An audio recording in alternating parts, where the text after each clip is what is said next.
So for my contribution for what makes a good society, I'd like to make the case for big government. So this is a case that Americans don't want to hear.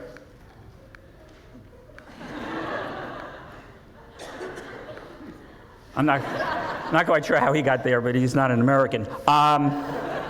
So more scientifically, this is latest Gallup poll, and what you can see is that, let's see if I can get this thing to work.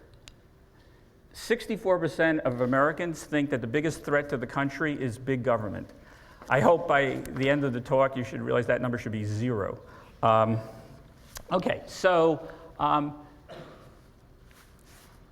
we can listen to, hopefully, this guy. Or not. Does the T stand for technology? And the only thing he's allowed to decide is who to nuke. All right, let's try that again. See if that, all right. My idea of a perfect government is one guy who sits in a small room at a desk, and the only thing he's allowed to decide is who to nuke. Okay, so that's the argument that that's the case I'm trying to argue against. And so I'm going to do that in 3 broad categories. The first is the response to what economists call microeconomic market failures. The second is the response to macroeconomic market failure. And the third is the response to wage stagnation and economic inequality. So with respect to the first, microeconomic market failures, I want to talk first about pollution and climate change. And the challenge for the government here is to force consumers and producers to confront the cost of their economic activities. So pollution is nothing new. This is a cartoon from a 1937 Philadelphia paper complaining about pollution in the Delaware and Schuylkill rivers. So pollution is an old thing. The economics profession actually had a complete understanding of why unregulated free markets result in excess pollution starting in 1920. And the argument is this: even though people think that what makes markets efficient is competition, that's true, but that's a necessary condition, but not a sufficient condition. What's also required is that producers and consumers confront the true cost of their activities in terms of the resources they use. And that requires government intervention. So in my view, we should rename the Environmental Protection Agency the Producer and Consumer Accountability Bureau, because its real goal is to force producers and consumers to face the cost that they are imposing on other people when they harm the environment. Now, climate change is just a gigantic form of pollution worldwide. It's harder to solve because it requires, as the cartoon shows, it requires agreement with leaders throughout the world. I'll just simply say that 2 weeks from now is the 100th anniversary of the sinking of the Titanic. And so these leaders really need to get on the stick here and steer that boat away. Okay. The second thing is, the second microeconomic failure is the financial industry. And the challenge here is to regulate the financial industry, or as I say, re-regulate it. Because had we not deregulated it, we might not have had the financial meltdown that we had in 2008. That's a debatable proposition, but the deregulation certainly contributed a lot to that. So there's a book called This Time is Different, 8 Centuries of Financial Folly, and what this book does, as its subtitle indicates, is meticulously goes through 8 centuries of financial market instability. The reason we need government regulation of financial markets is that they have an inherent tendency to be unstable. So that's pretty much, this cartoon is pretty realistic. You can tell because this guy over here is too big to fail. And that's really the heart of the problem, that financial firms and the financial markets have a tendency to steer the canoe over the cliff. The problem is that not rescuing them is not an option. Because if they're too big to fail, when the canoe goes over the cliff, they take the entire economy with them. And we saw that in September 2008 when we failed to rescue Lehman Brothers and the worldwide financial system ground to a standstill. So the only realistic options are either regulate financial firms so their behavior is safe enough so that they don't fail, or chop them up so they're so small that if they do fail, they won't harm other people. But both of these require a bigger government and government regulation. So this picture is particularly interesting, and it explains why regulating the financial industry is not going to be that easy. So on this axis here, on the left axis, is deregulation. Higher up you are, the more deregulation, the lower down you are, the more regulation of the financial industry. And on this axis, the relative wages of the financial industry in terms of the rest of the economy. And so what you can see is over a 100-year period. So what you can see is that as the market was regulated, reaching its height, let's say in the late 70s, early 1980s, as regulation increased, the relative wages in the financial industry fell. But during the deregulation from the 1980s to now, there was both deregulation and their wages rose tremendously. And so they have tremendous political power. It's going to be very difficult to re-regulate them. Okay, for macroeconomic market failure, what I've listed here is, on this graph, is the last 4 recessions. And so on the horizontal axis is the months after the recession starts.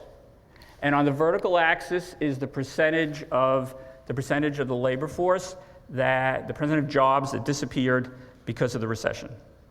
And you can see that the Great Recession stands out in severity. And the reason for that is because it resulted from a financial meltdown.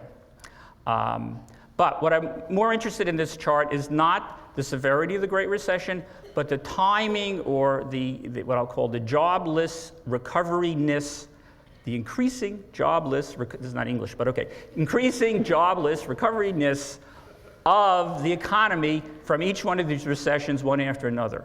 So the 1981 recession was very severe, and yet, after 27 months, all the jobs that had been lost in the recession were recovered. The second recession in 1990 was a pretty mild recession, and yet it took 32 months for all the jobs that were lost during the recession to be recovered. The 2001 recession was not that severe by historical standards, and yet it took 46 months, almost 4 years, for the jobs that were lost in the recession to be recovered. And for the Great Recession, we're here right now. If we project this line out, it'll take another 3 years before the jobs that were lost, before we regain all the jobs we lost starting in December 2007. In total, it takes 7 years if we continue at this rate. So that means it won't be until December 2014 before we have the exact same number of people employed as we had in December 2007. And so the macroeconomy, the situation is getting worse and worse and requires really more and more government intervention. So I want to talk about now what the government actually did in the Great Recession. And so this is an analysis done by Moody Analytics. And so the way to read this is as follows. There's a baseline, which is what actually happened, and then there's the no policy response. So the no policy response is what Ron Swanson, on that little clip that you heard, would have preferred, a government that has nothing to do with the macroeconomy. And what this chart shows is that if you look at 2011, the recession lost over 8 million jobs, but we would have lost another 9.8 million jobs. So we would have lost about 18 million jobs had the government not done what it did to try to stem the Great Recession. The unemployment rate in 2009 averaged 9%, but it would have been 15.5% had the government not done anything. Now, why is it that nobody knows this? So there's 2 reasons. Well, there's a whole ideological part that I won't talk about. There's 2 reasons. One, people don't carry macro models around in their heads, so they can't actually do the kind of calculations that are behind this chart. But the second reason is, which is related, is that it's hard for people to do this counterfactual exercise that was represented by the chart I just showed you. So if you compare, so what I'm saying in this chart is that the government policy was both too effective and not effective enough. How's that even possible, right? It's like an oxymoron. It was too effective because you can see that the line for the Great Recession is way better than the Great Depression. The Great Depression was really, really bad. Experts believe that had the government not acted as it did in the Great Recession, we could have easily had a Great Depression. But the problem is they did act as they did. And so what people actually saw was just the black line. Black line is bad enough, as we saw in the previous chart. But it's hard to convince people how bad things could have been. Things weren't bad enough. See, Franklin Roosevelt had a big advantage that Barack Obama didn't have, which is Franklin Roosevelt was elected in 1932 after the country had experienced 3 years of do-nothing government. And so at that point, people were pretty convinced they didn't need a macroeconomic model. People were pretty convinced that they needed an active government to get out of the Great Depression. The problem for Barack Obama, he was elected at the beginning of toward the beginning of the recession. And so it's hard to convince people that had the government not acted as it did, you could have wound up in the Great Depression. Okay. So the last category I have is wage stagnation and economic inequality. Labor markets in the United States are being and have been affected by two tectonic forces. The first is the integration of large and rapidly growing emerging economies into the worldwide trading system. So here's a graph that would take me more than 18 minutes to completely explain. So all I want to do is point out a couple of things. The people in red, that's 1 billion people. So the size of the people for each one of these countries, scale it down from 1 billion. The circles are how fast these economies were growing in the last 10 years. The number in the middle of the circles is the rate at which these economies are growing now. And so what you can see is we have very, very large economies in the world in terms of people, China and India, that have been growing very fast and are going to continue to grow very fast. So this is really all summarized in the following cartoon. So the 1950s, the father is telling his son, finish your dinner because children are starving in India and China. And now it's finish your homework because children are studying in India and China. And that pretty much summarizes it. Okay, so the second point is what I call skill-biased technological change, which is sort of what's happening here. That computers and information technology is a technological revolution in the last 40 years that has basically benefited people who are already skilled and already able and already earning high wages. And so it's been a multiplier for their wages. Technology doesn't always have to do this. So for example, scanners in supermarkets, they make low-skilled workers more productive. But overwhelmingly, the technology we've seen in the last 40 years has allowed able people to do even more and earn even more. So the result of that is a big wage premium for education. So you can see that in this graph. So in 1980, the average someone with a high school degree earned, someone with a college degree earned 1.5 times someone with a high school degree. Now that number is 2 times. Someone with a college degree earns twice as much as someone with a high school degree. And as you can see, the rate of increase is pretty steep. And this is true across the entire education distribution. It's not just between high school students and college students. It's between people who don't have high school degrees, people who have postgraduate degrees. The more education you have, the higher your wage increases, starting basically around 1980. And for males, this factor is particularly bad if you don't have an education. So for example, for high school graduate males, over this entire almost 30-year period, their wages in real terms, these are males with a high school degree, has fallen over 10% in real terms over that entire 30-year period. Not only haven't their wages stayed the same, they've actually fallen. So they're worse off by 10% than they were in 1979. The second thing is a hollowing out of the middle skill, middle class, and middle income jobs. So even though I've talked about, even though this debate or this discussion tends to be characterized in terms of low-skill, high-skill workers. What's actually happening in terms of employment, but not the wages, is that the jobs that are disappearing are the middle-skilled jobs. So what we see over here are the high-skilled jobs, managers, professionals, technicians, and here are the low-skilled jobs, personal care assistants, personal services, food preparation, protective services, grounds, and cleaning. So the reason, whereas the jobs that are being lost are these middle jobs. The reason for that is if you have a manual job that requires you to physically be in the United States, like you're cutting somebody's lawn, that job can't be outsourced. If you're a personal care assistant for someone, if you're an orderly in a hospital, if you're a janitor, so those jobs are actually still growing a lot. They don't pay a lot, but there's employment there. Where the employment is hollowing out is in the middle, because those middle jobs can be outsourced or they can be automated. And the high-skill jobs can neither be outsourced nor automated, so employment is still occurring there. There's also been a big increase in the gap between total labor compensation and labor productivity. So I taught my students for years and years that the growth rate of labor productivity and the growth rate of worker compensation, they're basically the same thing, that they're almost like the same word. And that was true up to 1980. So these two bars are pretty much the same up to 1980. But after 1980, that's no longer true. So what that means is there's an increasing gap between what the average worker makes in terms of production, but versus what he actually earns in terms of total compensation.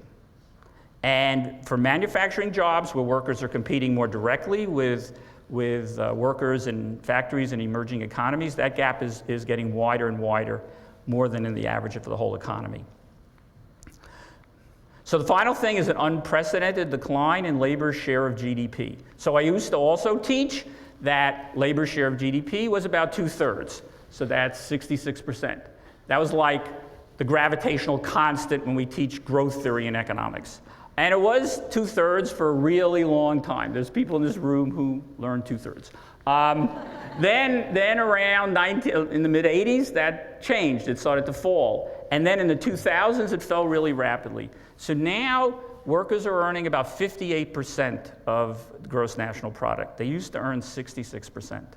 The combination of all of this means that there is a huge and alarming increase in income inequality. And so you can see that. So these are dividing the income distribution in fifths, dividing from World War II to 1979. And you can see that each fifth, the lower fifth, the highest fifth, they all grew pretty much the same. They grew about 2.5% a year. This is what it looks like since 1979. So the lowest fifth is actually losing income.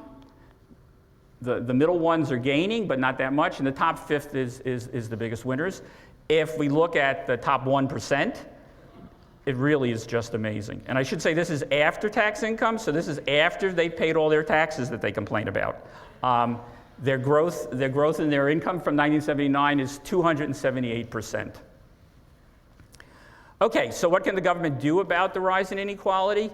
One, it can actively promote post-secondary education. Two, it can sponsor effective training and workforce development programs. And there are effective workforce development programs. So this is a slide that shows you the various, they're all not effective. So like this guy over here is not effective. But these are randomized control experiments. They're done just the same way that drug trials are done. And you can see that there are positive bars, meaning that these programs raise wages of people who are in these programs. So in this case, for sectoral training programs, they raise wages over $4,000 a year. Okay, so the other thing we can do is sponsor retraining programs for workers displaced by international trade and recession. And finally, use the tax system to partially counter this unprecedented market-driven increase in economic inequality. So finally, let me conclude. So why big government? One, to save the environment from the free market. Two, to save the financial industry from itself. Three, to save the rest of us from the financial industry. Four, to save capitalism from the business cycle. Five, to save the international trading system from protectionism. Because if this increase in inequality continues, there's just going to be an irresistible demand for tariffs and protectionism to keep the products out that are coming from these emerging economies. And six, to mitigate the alarming increase in economic inequality and promote equality of economic opportunity. Thank you very much.